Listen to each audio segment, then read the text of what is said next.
Bismillahirrahmanirrahim.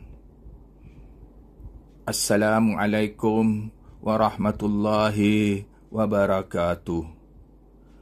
Inilah kitab Subulus Salam yang saya sebut kemarin, kitab hadis yang mana telah banyak membantu saya dalam kehidupan.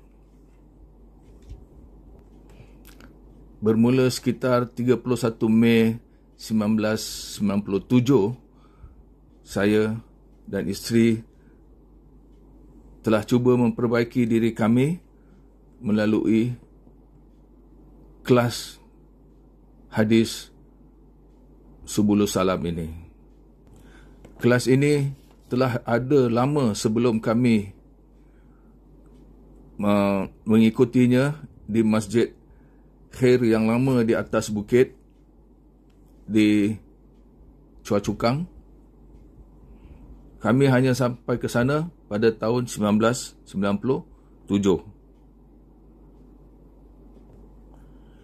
Kitab ini telah diterjemahkan ke dalam bahasa Indonesia daripada kitab asalnya oleh Sayyidul Imam Muhammad bin Ismail Al-Kahlani yang lebih terkenal dengan nama gelaran As-Sun'aini. Kitab ini buku wajib di seluruh perguruan tinggi di seluruh Indonesia. Jadi kita boleh percaya kepada kandungan kitab ini. Ada juga rujukan yang dibuat oleh penterjemah ini kepada kitab Bulughul Maram yang juga terkenal sebagai kitab yang sangat baik untuk umat Islam. Kitab ini membuat banyak rujukan daripada para imam Islam yang terdahulu yang sangat terkenal seperti Imam Ahmad, Imam Bukhari, Imam Tirmizi, Imam An-Nasa'i, Imam Muslim, Imam Abu Daud dan Imam Ibnu Majah. 7 perawi hadis yang terkenal ada dirujuk. Dan 7 perawi hadis ini masing-masing ada kitab mereka sendiri. Kitab Sunan Hadis, kitab Sahih Hadis. Dan 7 kitab ini dikenal sebagai As-Sab'ah, bermakna 7. Ada juga disertakan biografi siapakah imam-imam hadis yang disebutkan tadi. Di sini ada sejarah mengenai Imam Muslim, Imam Abu Daud, Imam Tirmizi, Imam Nasa'i, juga Imam Ibnu Majah. Melalui kelas-kelas hadis, kita akan dapat kenal apa itu hadis, apa itu rawi, apa itu sanad, perawi dan matan dan sebagainya. Kita juga dikenalkan kepada macam-macam hadis. Ada hadis mutawatir, ada hadis ahad, ada hadis sahih, ada hadis hasan, ada hadis daif, bahkan ada hadis palsu.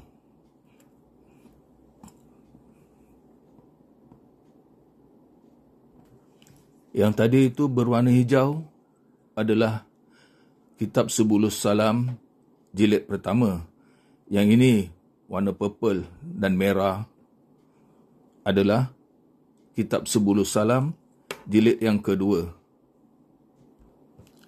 Kita masuk ke dalam kitab yang kedua ini sekitar 13 November 1997. Kelas diadakan setiap hari Khamis malam Jumaat di Masjid Al-Khair, Chua Chu Kang. Kemudian kelas berpindah ke Masjid Darussalam di Clementi dengan dimulakan dengan hadis kitab hadis yang kedua ni, Kemudian itu berpindah lagi daripada Darussalam, kelas berpindah ke Masjid Mujahidin.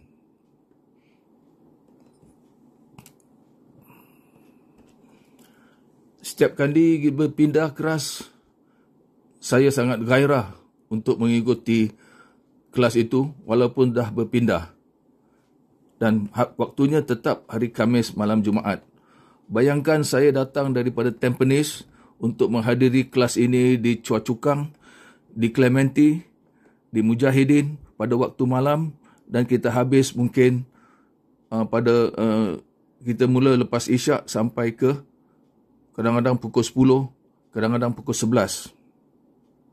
Ramainya juga pelajar situ, lebih kurang dalam 50 orang dalam satu kelas. Separuh lelaki, separuh perempuan. Banyak persoalan yang kami pelajari adalah mengenai fikih, tetapi ustaz telah mengolahkan sedikit perkara-perkara selain daripada fikih waktu kita menghadiri kelas ini. Antaranya, ustaz selalu terangkan kepada kami bahawa jika kita nak menunaikan solat, kita tidak perlu nak fikirkan usalli fardar ke usalli sunatan apa. Sebab itu bahasa Arab.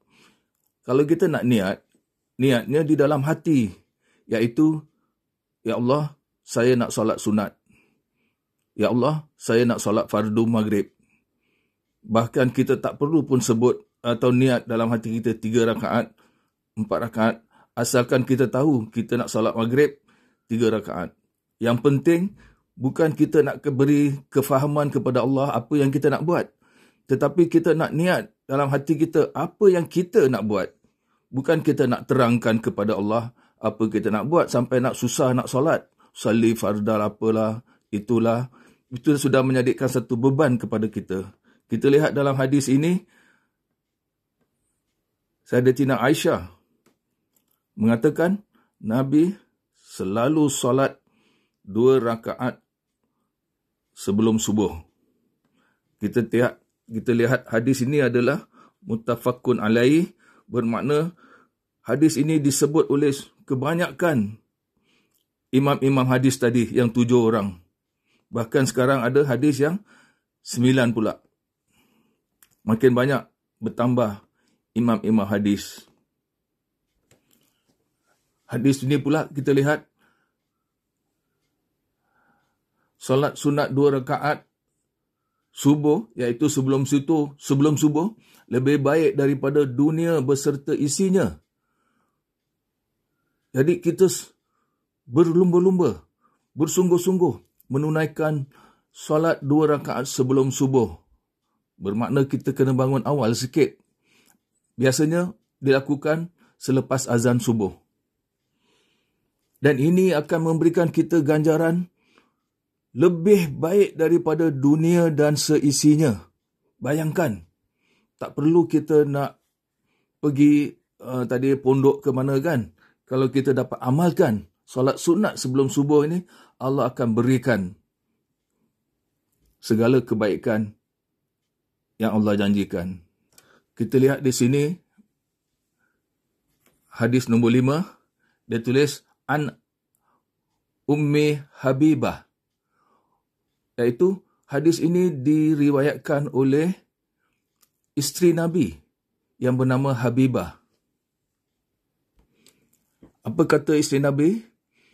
Iaitu, saya pernah mendengar Rasulullah sallallahu alaihi wasallam bersabda. Dia sendiri dengar daripada Nabi, barang siapa yang solat sunat 12 rakaat dalam sehari, siang dan malamnya, nescaya dibangunkan baginya rumah di dalam syurga kerananya.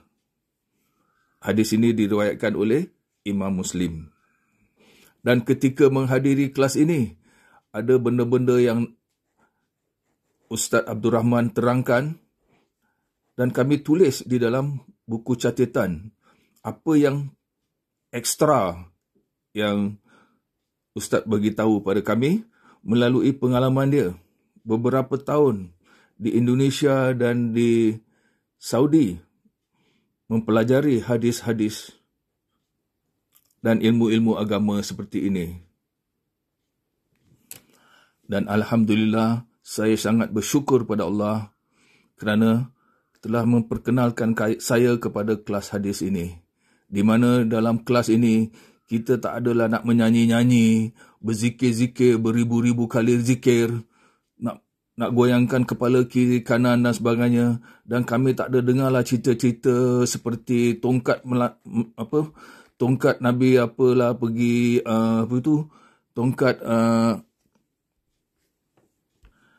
kononnya tongkat Syekh Abdul Qadir Jalani lah akan mengelilingi dalam masjid untuk sampaikan suara-suara Syekh Abdul Qadir Jalani, dan tak adalah kisah-kisah pasal mimpi jumpa itulah, mimpi jumpa Nabi lah, mimpi dapat amalan-amalan tertentu daripada Nabi.